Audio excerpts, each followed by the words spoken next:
protocols, no? We believe that importante po ang safety ng bawat isa. For the safety protocol, we have Mr. Alan Lisema of Safety Practitioner, Safety Officer 3 of Fontana Development Corporation to give us some safety reminders. Palakpakan po natin si Sir.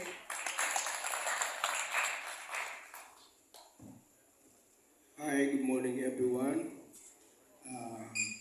Welcome po ang Department of Health, Central Luzon Center for Health. My name is Alan Resma from San Jose del Monte City, Bulacan. At dito po ako nagtatrabaho sa Fontana. Nandito po ako sa inyong harapan para i-remind po kayo sa mga safety. Sandali lang naman to, mga 10 seconds lang.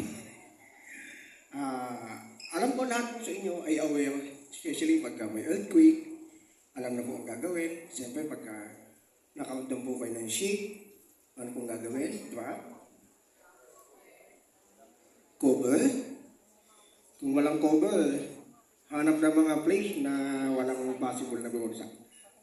Ayun, may sinasabi sir. No? Then hold. Hold until the shaking stop. Then pag stop na yung shaking, pwede tayo lumabas, dahan-dahan, wag po tayo magpulakay. Pagdating naman po, in case na magkaroon ng sunog, mag-run out, o mag-fire alarm, wag po tayong tatakbo, no, lakad lang po tayo. Siguro po, pag nakita tayo ng apoy, pwede na tumakbo. Ito po ay emergency exit. Tulak na lang po. No? Doon po may emergency exit din po doon. May mga fire extinguisher po tayo dyan. Meron naman po kaming naka-standby na pwedeng pumatay ng apoy just in case na may ganong mga scenario. Okay? Nakagawian po natin pagka nandito tayo sa mga ganitong location, ang hinahanap natin, Wi-Fi, comfort room, saan pwede uminom. Dapat po ang unang-una natin hahanapin, yung paano po tayo magiging safe, para exit, yan. Pinakamalapit na clinic, pinakamalapit na hospital.